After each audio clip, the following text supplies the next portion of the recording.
안녕하십니까. 지저스 메디컬 센터 조형훈 원장입니다.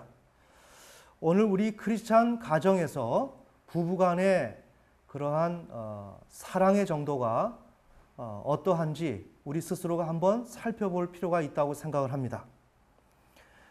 대부분의 가정은 이렇게 행복할지 모르겠으나 또한 어떤 측면에서는 일부의 가정 속에서 때로는 극심하게 부부간에 다툼이 있고 불화가 있어서 신앙에 큰 걸림이 있는 경우가 상당히 좀 많이 있습니다.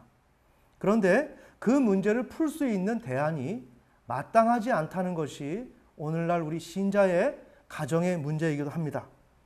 그래서 때로는 이 문제가 잘 해결되지 않을 때는 황혼 이혼으로까지 가기도 하고 여러 가지 신앙에 큰 좌절을 가져다 주는데 이 문제는 부부 개인의 그런 어떤 사랑의 문제의 차원에서 끝나는 것이 아니라 이것은 하나님 앞에 우상 숭배를 하게 되는 결정적인 문제에 속하게 되고 하나님 앞에 절대적인 신앙, 구원에 이르는 그런 과정 속에서 실패하게 하는 절대적인 요소다. 그래서 이번 시간에는 사랑에 관하여 라는 그런 제목으로 우리가 말하는 사랑이 무엇이고 그 이면에서 우리가 의미하는 사랑이 무엇이어서 우리는 그 사랑을 성취하려고 지금까지 애를 써오던 중에 그 사랑을 알지 못하여 현실에서 만족할 수 없고 좌절해서 결국에는 부부간의 다툼과 갈등이 심화가 되고 또한 신앙에서도 큰 문제를 일으킬 수밖에 없다는 그 내용을 한번 살펴보겠습니다. 그래서 오늘 동풍과 서풍이라고 하는 펄벅의 이 소설의 내용을 보면 우리가 말하고 있는 사랑 또한 그 다음에 말하고 있는 사랑 그 이면에 우리가 의미하고자 하는 그 사랑이 이 소설 속에서 이렇게 볼 수가 있습니다. 그래서 오늘 이 내용을 잠시 다뤄보면서 여기에서 문제 제기를 한번 해보는 것입니다. 도대체 사랑이란 무엇일까? 이 내용을 근간으로 해서 그 다음에 이 내용을 통해서 우리는 사랑에 대한 정의를 한번 내려보고 정의를 모아놓고 이 사랑의 정의를 통해서 사랑이란 도대체 무엇인지를 한번 추출해보는 것입니다. 추출해보고 우리가 사랑에 대한 실패의 원인이 어디에서 도래했는지를 한번 살펴보고자 하는 것입니다. 자, 펄벅의 동풍과 서풍의 이 내용은 이 여성은 여성이 괴란입니다. 괴란이란 여성이 이제 배경은 중국이고요. 태어나기도 전에 정원이 되어 있습니다. 가정에서. 그래서 출생을 했습니다. 그래서 17년간 결혼 준비를 자신의 의도와는 관계없이 그렇게 했어요. 수놓기도 하고 악기 연주도 하고 아주 품이 있는 그런 수준 있는 결혼 준비를 했어요. 그 사이에 파트너는 12년간 외국에서 유학을 했습니다. 그러니까 서구 문물을 받아들이고 그것에 익숙한 사람으로 변화가 되었죠. 그러나 지금 이 여성은 중국의 그러한 문화를 그대로 그것이 전부인 양 그것을 가지고 그것을 중심으로 결혼 준비를 했다는 거예요. 그래서 결국은 혼인을 하게 됩니다. 근데 혼인을 했는데 첫날 밤부터 그 남편이 이 아내에게 눈길조차 주지를 않는 것입니다. 자, 이렇게 될 때 자신 스스로는 결혼 준비에서 전족이라고 여기에 중국에서 인위적으로 여성의 발을 작게 하기 위해서 헝겊으로 묶는 풍습 이렇게 제가 표현을 해놨는데 이 전족을 하여 여성스러움을 자기가 이렇게 만들어 보려고 노력을 했습니다. 그런데 눈길조차 못 받다 보니까 결국 아주 상징적인 내용이지만 이 전족에 대해서 무가치함을 느끼게 됩니다. 이 전족을 위해서 자신의 어머니가 그렇게 힘들게 이 천으로 막 감싸고 말이죠. 그 고통스러운 시간을 이렇게 오랜 시간 통과해 와서 자신 나름대로는 이쁜 발을 만들고 이렇게 해서 남편에게 사랑받을 줄 알았는데 첫날 밤부터 눈길조차 주지를 않는 거예요. 이렇게 될 때 결국은 뭐죠? 상징적인 어떠한 그런 것을 본다면 전족의 무가치함을 여기서 느끼는 것입니다. 그래서 절망을 하죠. 결국에는 전적을 풀기로 결정을 합니다. 이거는 그 시대 사람으로서는 이건 대단한 결정이죠. 나는 오직 당신을 위해서 참는 거예요. 당신을 위해서 신식 여성이 될 거예요. 자, 오늘 우리 여성들이 남편을 향해서 갖는 이 태도가 바로 펄벅의 동풍과 서풍에서 고스란히 나오죠. 우리 지금 무엇을 얘기하고 있어요? 사랑에 대해서 얘기하고 있어요. 지금 남편에 대해서 남편을 통해서 사랑을 받지 못했어요. 못했는데 이 여인이 취하는 방식은 자기가 사랑받는 그 자체는 우리가 나름대로 어떤 조건이 아닙니다. 그런데 여기에서는 어떤 조건을 자꾸 만들고 있다는 거죠. 그렇지 않습니까? 자, 우리 경우도 그래요. 남편한테 사랑을 받기 위해서 외모를 치장을 한다든지 많이 노력을 한다든지 내가 어떤 조건을 만들어야 사랑을 받는 것처럼 생각해요. 그러면서 우리는 그 남편으로부터 사랑을 순수한 사랑을 받기를 원하고 나도 순수한 사랑을 한다라고 생각을 해요. 자, 이것이 문제라는 거죠. 우리가 순수한 사랑을 하고 있다면 왜 이 펄벅의 이러한 내용처럼 왜 이 주인공이 남편을 향해서 애써서 이렇게 인위적인 노력을 하느냐 이거예요. 그런데 우리의 생각엔 아주 순수한 사랑을 하고 있다고 생각을 해요. 이상하죠? 네, 아주 이상한 문제입니다. 우리는 그토록 사랑을 얘기하지만 사랑에 대한 정의조차 우리는 내려져 있지 아니하고 나는 사랑을 하고 있다고 하지만 그 하고 있다는 그 사랑이 무엇을 의미하는지도 모르고 또한 그것을 나는 사랑하는 것이 아니라 그런 사랑을 사랑하는 게 아니라 그 이면의 사랑을 사랑하고 있는데 그 이면에 존재하는 그 사랑의 개념을 우리는 알지도 못한다 이거예요. 그런 맥락에서 이 여성도 사랑한다고 하지만 순수하게 사랑한다고 하지만 순수하게 사랑받기를 원한다고 하지만 그 내용과는 다르게 인위적인 자기의 노력이 여기에서 진행되고 있다는 내용이죠. 자, 용감하게 구시대 풍습을 포기하죠. 그렇게 하면서 남편의 필요를 채워줍니다. 오늘날 우리 기독교 가정에서도 아내들이 남편을 향해서 애써서 노력을 해요. 남편이 그것을 원하지도 않았는데 이것을 원할 거야. 참 이상하죠? 순수하게 사랑하는 사람들이 왜 자꾸만 조건을 우리가 들고 나올까요? 우리가 이 시간에 좀 그 문제를 살펴봐야 됩니다. 그러면서 남편의 그 기대를 맞춰줍니다. 결국엔 남편의 아내로 인정을 받게 됩니다. 그 다음에 남편과 사랑에 빠지는 것입니다. 자, 오늘 동풍과 서풍에서 남편과 아내가 약간의 그런 갈등이 있었지만 이 갈등을 자기 자신이 노력을 해서 자신의 아주 가장 귀한 것을 다 포기하고 남편에게 맞추어 주어서 사랑을 이루어낸다는 내용입니다. 그러니까 우리는 말할 때는 무조건적인 사랑을 하는 것처럼 말하고 있지만 우리는 조건적인 사랑을 하고 있다는 거죠. 맞죠? 네. 어떤 조건을 맞춰주는 거예요. 그 문제를 제기하는 것입니다. 사랑이란 도대체 무엇일까? 무조건적인 사랑처럼 우리는 생각을 했는데 여기에서는 많은 조건을 맞춰줘서 그렇게 한 후에야 사랑을 성취할 수 있게 되어 가는 이런 과정들. 그렇다면 우리가 말한 사랑이 아니고 무조건적인 사랑이 아니고 조건을 통해서 우리가 사랑을 실현하려고 한다면 우리가 이러한 사랑을 어떻게 설명을 해야 될까 하는 것이에요.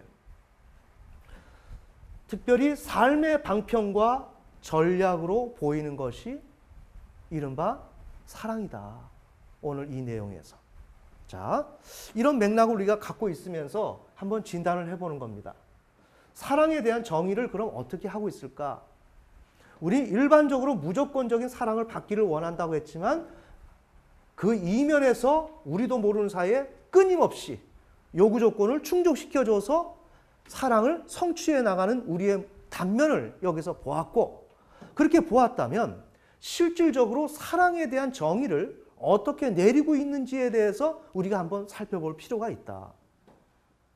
자, 사랑에 대한 정의, 국어사전에서 어떤 사람과 존재를 몹시 아끼고 귀중히 여기는 마음. 맞죠? 이거 우리가 사랑이라고 생각하는 개념이에요. 남편에 대해서 이런 마음을 내가 갖고 있다. 자녀에 대해서 이런 마음을 갖고 있다. 이렇게 생각해요. 그런데 이렇게 생각하는 나에게 상대방의 피드백이 그렇게 내가 기대한 것처럼 오지 못할 땐 우린 실망하는 거예요. 맞죠? 우리는 이런 식으로 생각을 하고 있어요. 사랑이라고 생각을 하고 있어요. 제가 지금 말씀드리는 건 이렇게 생각하는 것이 우리가 사랑이라고 생각하는 것이고 이면에 생각하는 것은 또 다르게 있다라는 거죠. 그런데 우리 이면에서 내가 요구하고 추구하고 있는 사랑을 모르고 이게 전부인 줄 알고 이것을 나는 주었는데 상대방은 주지 않는다는 식으로 하면서 표면적으로 우리는 겉도는 사랑을 지금 하고 있다는 내용입니다. 자, 그러면 이게 국어 사전에서 볼 때 사랑이었다면 철학적 이해에서 한번 보겠습니다. 플라톤은 자신이 불완전한 자임을 자각하고 완전을 향하여 끊임없이 노력하여 나아가려는 의지의 인간의 정신이다. 나아가려는 인간의 정신이다. 아주 다른 사랑의 의미를 지금 내포하죠. 우리가 생각하는 사랑은 무조건적으로 주고 받는 거, 네? 어떤 조건도 없는 거. 그런데 철학자는 그렇게 사랑을 얘기하지 않았어요. 희한합니다. 어떻게 철학자가 말한 그러한 사랑과 우리가 보편적으로 갖고 있는 이 사랑의 개념이 이렇게 다를까? 문제의 원인이 여기 있다는 것입니다.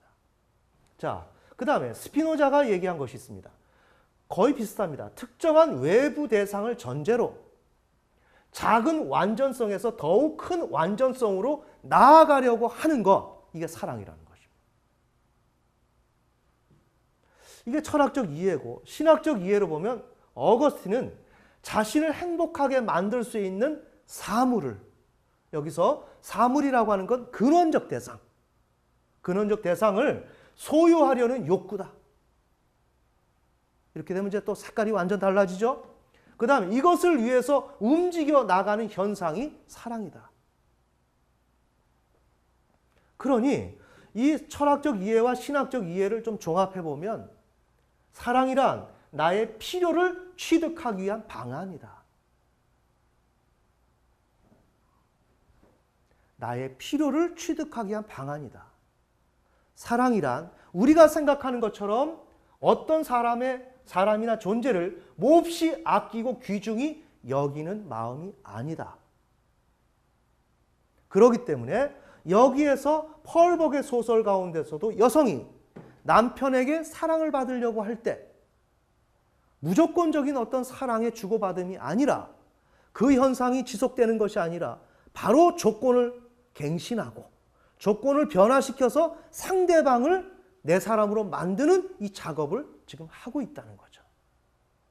자, 이것이 오늘 우리 기독교인의 가정 가운데 분명히 드러나죠. 이 여성은 왜 남편에게 이렇게 시도를 했을까요? 이 남편이 힘이니까. 맞습니까? 네. 힘있고 자신이 의지해야 될 대상이기 때문에 그 대상을 소유하려고 이 남편에게 자신의 그 전적을 풀면서 모든 것을 내려놓으면서 이 남편을 붙잡는 거예요. 그런데 이런 행위가 우리에게는 꼭 희생을 하는 것 같이 보인다 이거예요. 내가 모든 걸 피해를 보면서도 참는 것처럼 보인다 이거예요. 오늘 우리 기독교인 가정에서 남편을 향해서 남편이 나에게 만족스러운 피드백을 주지 못할 때 내가 애써서 자녀 양육이나 많은 수고와 노력을 해요. 그것은 아마 전적을 푸는 것과 동일할 수 있다. 아멘. 네. 그러니 우리가 기독교인 가정에서 내가 남편의 사랑을 받지 못할 때 애달파하고 고통스러워하면서 힘들어하면서 기도도 하고 신앙생활 열심히 하고 많은 노력을 할 때 이것을 순수한 입장으로 봐서는 안 된다. 이거는 남편을 움직이기 위한 과정이다. 왜? 그 남편 속에 근원적 사물이 존재하니까. 이른바 어거스틴의 그런 이름대로 어거스틴이 사랑을 명명한 대로 자신을 행복하게 만들 수 있는 사물을 소유하려는 욕구. 자, 그러니까 남편 속에 사물이 존재하는 거죠. 남편 속에 근원적 대상이 존재한다고 생각하고 있는 거죠. 그렇지 않습니까? 안전을 제공할 수 있는 거, 보호를 제공할 수 있는 요소가 남편에게 있다고 생각하는 거죠. 그것을 취득하기 위해서 어떻게 합니까? 소유하려고 나의 구습을 포기하고 나의 여러 가지 안정감, 내가 권리 주장할 수 있는 것, 이것을 포기한다 이거예요. 누가? 우리 한국교회 여성들이. 그러면서 문제는 뭐냐? 남편을 향해서 책임을 요구하는 거죠. 왜? 나는 이렇게 희생을 했는데 당신은 거기에 대해서 왜 피드백을 제대로 안 해주느냐? 다시 말하면 그럴 거 없다는 거죠. 내가 근원적 대상을 남편 속에 있다고 생각을 해서 나는 그 대상을 통해서 받으려고 시도했을 뿐이고 그 받는 과정 속에서 전적을 포기하듯이 풀듯이 나 또한 내 삶의 여러 가지 전적, 내 삶에 귀중한 것, 여러 가지 내 삶의 인생 가운데 귀중한 걸 다 포기하면서도 남편을 향해서 사랑을 요청하고 받기를 요청하는 그 시도를 우리가 지금 하고 있다는 내용입니다. 조금 이해가 되십니까? 자, 그래서 우리가 사랑이라고 하는 것은 막연하게 누군가를 아끼고 귀중히 여기는 것이 아니라 나의 이해타산이다. 나의 필요를 채우기 위해서 우리가 하는 것이다. 그러면 이런 맥락에서 우리가 사랑해서 실패하게 된 원인이 뭘까? 이거를 좀 살펴보는 거예요. 자, 우리에게 육신 가운데서는 근원성을 지향하는 것입니다. 어린아이 때부터 항상 엄마의 따스함, 안정감을 우리는 항상 바라고 있어요. 이게 인간의 가장 큰 욕구이고 욕망입니다. 이것은 결국 하나님을 향해서 지향하고 있는 거죠. 인간은 어머니를 통해서 안정감을 배우기도 하면서.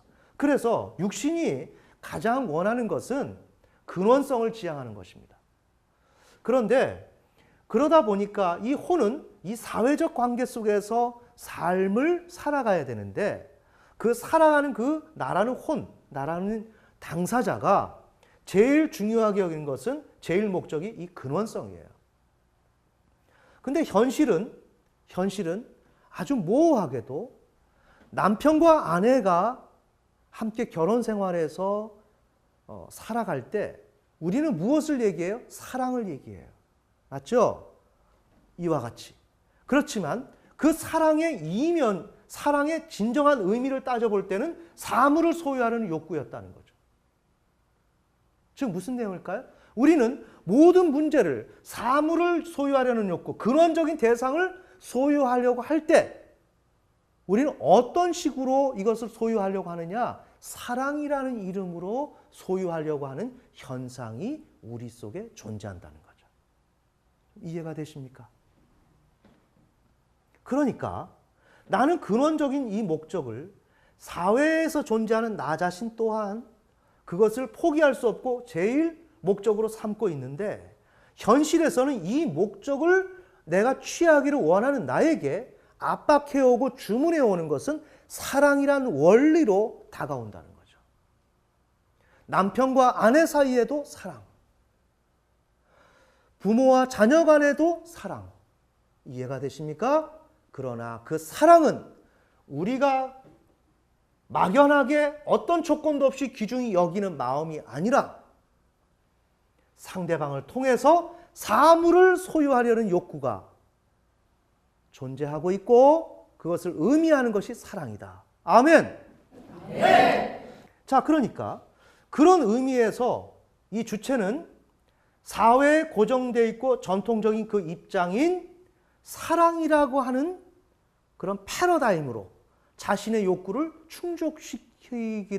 시켜야 된다는 압박을 받고 있다는 거죠. 그러다 보니까 이런 대상을 통해서 이상적인 사랑을 통해서 근원성을 추구하려고 하는 노력을 해요. 이게 뭘까요? 여기에 A 더블 프라임 같은 경우는 어머니라고 볼 수가 있죠. 현실적인 어머니. 어머니에게 사랑을 받으려고 하죠. 이해가 되시죠? 엄마를 사랑하는 것처럼 하죠. 그러면서 나는 어때요? 근원성을 추구한단 말이에요. 그러면서 이 자아는 사랑의 이상화, 이것을 추구하는 거예요. 이상적인 사랑을 계속적으로 추구하는 거예요. 조금 오늘 이 내용 속에 좀 정리가 좀 되십니까? 네. 사랑의 이런 다양성을 보는 겁니다. 다시 말하면 오늘 우리는 이런 사랑이 이러한 사회에서 지배적으로 전통적으로 존재하는 이 사랑의 개념에 오늘 우리의 근본적인 욕망을 이 패러다임을 통해서 실현해야 되는 그런 현실, 이 패러다임을 통해서 실현하라고 하는 요구, 이것을 받고 있는 가운데 나는 이것을 실현하려고 하는지도 모르고 사회에서 이미 사랑이라고 이름하여 그 패턴으로 대인관계를 갖고 상호작용을 하도록 주문받은 나는 그것이 전부인 줄 알고 사랑으로서만 행동을 한다 이거예요. 그러나 그 내면을 보면 나는 근원성을 끊임없이 지향하고 있다는 내용입니다. 좀 어렵죠? 참 어려운 내용입니다. 그렇지만 여러분들이 이 내용을 좀 귀담아서 잘 새겨서 정리를 할 필요가 있습니다. 마무리를 하자면 오늘 우리의 사랑이라는 개념은 분열되어 있다.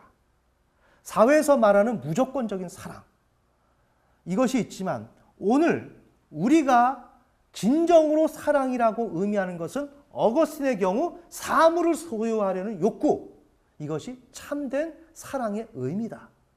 그래서 우리는 무의식에서 이것을 끊임없이 요구하고 욕망하고 있다. 그런데 이것을 실현하기 위해서 겉으로는 남편을 희생하면서 사랑하는 것처럼 보이지만 실은 남편을 내 전적을 풀면서라도 남편을 포획하고 좀 과감한 용어이지만 점령하고 통제하고 조정하고 그리하여 목적을 성취해내는 것이 우리의 사랑이다. 자, 그러니 우리가 이 문제를 볼 때 이걸 신앙적으로 볼 때는 뭔가 우리는 이 남편을 통해서 근원성을 지금 지향하고 있다는 것입니다. 이렇게 되면 남편이 우상이 되는 것입니다. 나는 하나님을 통해서 근원성을 지향하는 것이 신자입니다. 아멘. 그런데 우리가 교회를 다니면서 입으로는 나는 신앙생활하고 열심히 기도한다라고 생각하고 이미 말씀드린 대로 내 전적, 나의 중요한 이 모든 것을 희생시켜가면서 남편에게 사랑받으려고 시도하는 이 모든 행위는 겉으로 볼 때는 아름다운 신앙인이요 인내하고 참고 나가는 신앙인의 모습으로 보이지만 실은 이 사람은 우상 숭배하고 있다. 남편을 통해서 근원적 사물을 찾고 있다는 것입니다. 우리는 이러한 남편을 통해서 찾는 것이 아니라 하나님을 통해서 근원적 사물을 찾아야 되는 것입니다. 아멘. 자, 이런 관점으로 본다면 우리가 지금까지 얘기했던 대로 신앙이라고 하는 것은 나를 부인하는 것입니다. 나를 부정하는 가운데 전능하신 하나님을 인정해야 되는 거예요. 이삭을 바치면서 내 자식을 죽일 땐 나는 부정이 되는 것입니다. 내 삶은 완전히 없어지는 것입니다. 그렇게 되면서 그때 하나님을 인정하게 될 때 그 사람을 하나님은 너가 의롭다, 너는 나를 경외해야 한다, 이렇게 명명하시는 것입니다.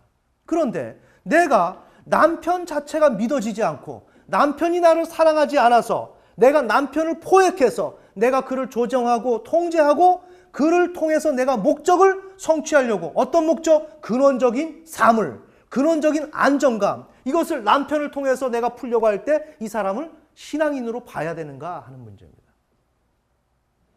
다 같이 오늘 이 문제를 우리가 잘 살펴보면서 신앙을 좀 점검해서 하나님 앞에 올바로 세워질 수 있는 저와 여러분이 되시기를 예수님의 이름으로 축원합니다.